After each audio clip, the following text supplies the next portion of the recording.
Alhamdulillah, seberat apapun ini jalan keluarnya. Nanti saya kasih tahu. Ini sekarang saya kunci dulu. Jadi mulai sekarang jangan buang-buang waktu, potong kompas sajalah. Potong kompas, langsung pulang ke sini, pulang ke sini. Tinggalkan semua ikhtiar, langsung ke sini. Ini kembali ke sini. Masih ingat Bapak kemarin yang ngaji di masjid yang ada Pak Wali Kota? Masih ingat ayatnya? Surat apa? Ayo, Bapak ayo ingat. Surat apa? Fatir.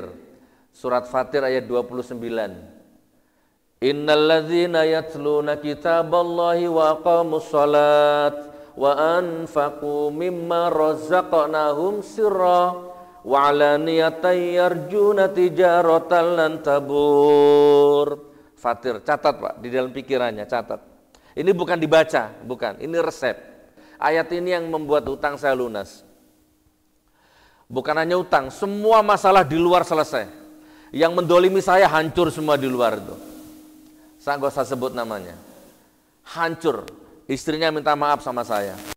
Temannya minta maaf sama saya.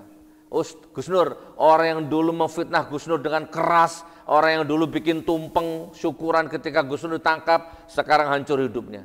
Beli token listrik aja nggak mampu. Terakhir dia jual kulkasnya ke saya. Subhanallah ya, nanti saya lanjut. Jadi kalau Anda didolimi orang, ini kembali ke sini. Surat Fatir 29, artinya barang siapa, sesungguhnya siapa yang membaca Quran, sholat, nah sholatnya ini sholat di masjid. Sholatnya bukan sekedar menggugurkan kewajiban, bukan bolong-bolong, tapi betul-betul sholatnya itu di masjid, memakmurkan masjid, kecuali darurat. 5 menit sebelum waktu sholat tiba itu sudah di masjid, jadi hidup, sholatnya hidup. Bukan hanya sholat gerak-gerak-gerak, bukan ya. Barang siapa baca Quran, barang siapa sholat, barang siapa sedekah, terang-terangan atau sembunyi-sembunyi, sirra, rahasia, maka dia sedang berniaga denganku, kata Allah, yang aku jamin tidak akan pernah rugi. Oh, jadi membaca Quran itu ternyata berniaga dengan Allah. Saya jadi ingat hadis Bukhari Muslim. Di sini ada ini, biasanya di sampul Quran ada. Barang siapa membaca Quran, 1 huruf 10 keberkahannya. Oh, tidak ada ya. Sejak itu, biasanya kalau saya di penjara ngaji cuman ala kadarnya, 1 lembar, 2 lembar, 3 lembar. Sejak saya baca ayat itu, akhirnya 1 malam 1 juz, 2 juz. Karena tidak bisa kepepet waktu itu, ilmu saya sudah mentok, nggak bisa. Lalu saya ingat ayat yang kedua, surat Muhammad ayat 7. Oke, yang pertama surat apa? Fatir 29, tolong dicatat ya. Siap-siap keluar dari masjid ini, insya Allah, bismillah ya Allah, bersama dengan matahari terbit sebentar, datang harapan baru kepada Anda. Harapan baru, masa depan baru, ilmu baru, investasi baru, harga rezeki baru, semuanya baru nanti insya Allah. Surat Muhammad ayat 7, ada yang tahu bunyinya? Surat Muhammad ayat 7, Ibu ada yang tahu? Wariskan ke anak cucunya ini. Ya ayyuhalladzina amanu in tansurullaha yansurkum wa yutsabbit aqdamakum. Perhatikan, Allah ini berfirman, hai orang-orang beriman, tolonglah agama Allah, Allah pasti menolongmu. Saya ulang 2 kali. Hai orang-orang beriman, tolonglah agama Allah, Allah pasti menolongmu. Saya baca tafsir-tafsir, saya baca beberapa referensi menolong agama Allah yang secara spesifik apa ya, saya baca. Oh, ternyata menolong agama Allah itu memakmurkan masjid, memakmurkan Quran, menyayangi anak istri, tidak menyakiti anak istri, mengenyangkan perut yang lapar, walaupun perutnya sendiri lapar, membangun harapan orang walaupun harapannya sendiri nggak jelas, membuat orang tersenyum walaupun batinnya menangis. Banyak ternyata kriteria menolong agama Allah yang secara rinci spesifik. Oh, tidak boleh mengeluh di hadapan orang, tidak boleh curhat yang terlalu berlebihan di hadapan orang, ngeluhnya sama Allah, curhatnya sama Allah. Itu juga sama dengan menolong agama Allah.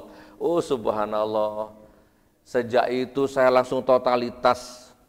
Dulu kalau ada orang, Gus Nur saya lapar, pinjam uangnya.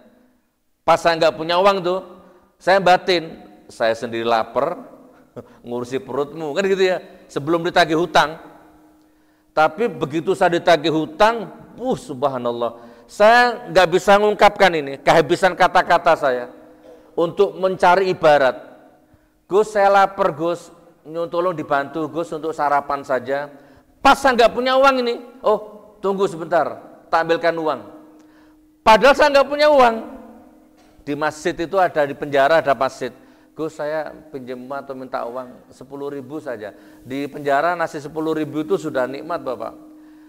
Pinjam Gus, saya belum sarapan. Oh nggih, tunggu sebentar, tak ambilkan uang. Saya masuk ke kamar bukan ngambil uang karena nggak punya uang. Saya utang, saya pinjam-pinjaman. Pinjam uangnya dulu 20.000, 50.000, dikasih. Baru tak belikan nasi, tak kasihkan orang itu. Gitu Bapak Ibu. Dan saya nggak perlu curhat sama orang itu kalau saya nggak punya duit. Curhatnya sama Allah. Buktikan coba. Buktikan teman-teman. Tolong agama Allah mulai sekarang. Ada orang jual kaligrafi, jual apa kayak, walaupun Anda nggak butuh, pas ada uang, beli saja. Borong saja itu. Ringankan beban orang. Setelah dibayar, sedekahkan kaligrafinya. Algoritma akan bekerja. Demi Allah Anda akan sukses. Demi Allah Anda akan bahagia hidupnya. Algoritma alam ini akan. Ibu kan, coba buka TikTok, buka YouTube. Kalau Anda buka video apa kira-kira? Kalau Anda buka video pisang umpama ya, pisang, Anda tonton sampai selesai. Apalagi kalau Anda like, maka berandamu akan dipenuhi video-video pisang. Itu algoritma itu. Anda lihat video porno sampai selesai, maka berandamu akan dipenuhi video porno selanjutnya itu. Itu algoritma. Maka tiap hari bangun algoritma, bahagiakan orang sebanyak-banyaknya. Walaupun Anda sendiri gak bahagia, jangan kaget, alam bekerja, algoritma bekerja. Ini, demi Allah saya gak neko-neko, saya gak baca mantra-mantra yang aneh-aneh. Saya cuma total kembali ke Al-Quran saja. Jadi ini, tidak boleh libur mulai sekarang. Baca Quran tiap hari. Siap? Berani? Selesai masalahnya. Yuk, supaya Allah bantu Anda tidak bisa lepas dari Al-Quran. Jadi ibaratnya gini loh, bahasa ekstrimnya. Bapak, mulai sekarang saya izinkan Anda menikah lagi. Sekarang, nikah sama Quran.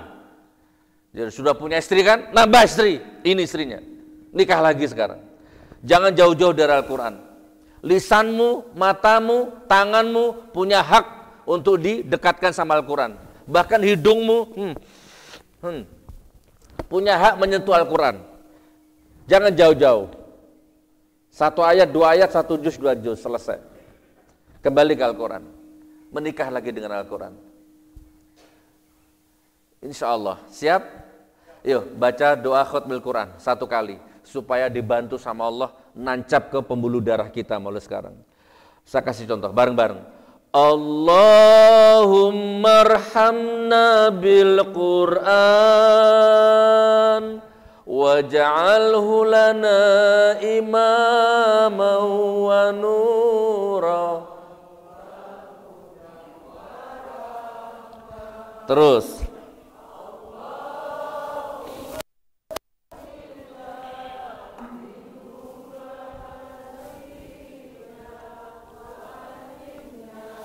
minhu ma jahilna wa tahu atrahar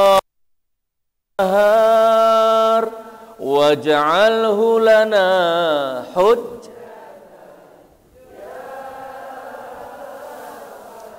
alamin. Ya Allah, jadikan ini orang-orang yang hidup menggenggam Al-Quran, insya Allah ya, mulai sekarang. Dah jangan ditawar lagi. Gus Nur, kalau sibuk bagaimana? Ini kalau Anda sibuk ya, satu potong saja, yang penting jangan libur. Kalau Anda sibuk nih, ini resep. Bismillahirrahmanirrahim. Ar-Rahman Shadaqallahul azim. Dah. Sibuk. Masa nggak bisa? Berarti ada yang salah hidupmu. Berarti Anda diazab sama Allah. Kasihan. Nanti dilanjut. Allamal Quran, dilanjut nanti selanjutnya. Atau masih mau nawar, Gus Nur, nggak. Satu potong nggak bisa. Oke, penawaran terakhir. Jangan dibaca. Cukup disentuh saja. Assalamualaikum Quran. Dah gitu aja. Sebelum mau kerja itu, Assalamualaikum Quran. Nah coba, masih belum bisa. Selamat menikmati penderitaan yang panjang kalau memang tidak bisa Anda ya. Udah nggak bisa ditawar ini Pak. Gitu ya Bapak Ibu ya, ahli Qurannya.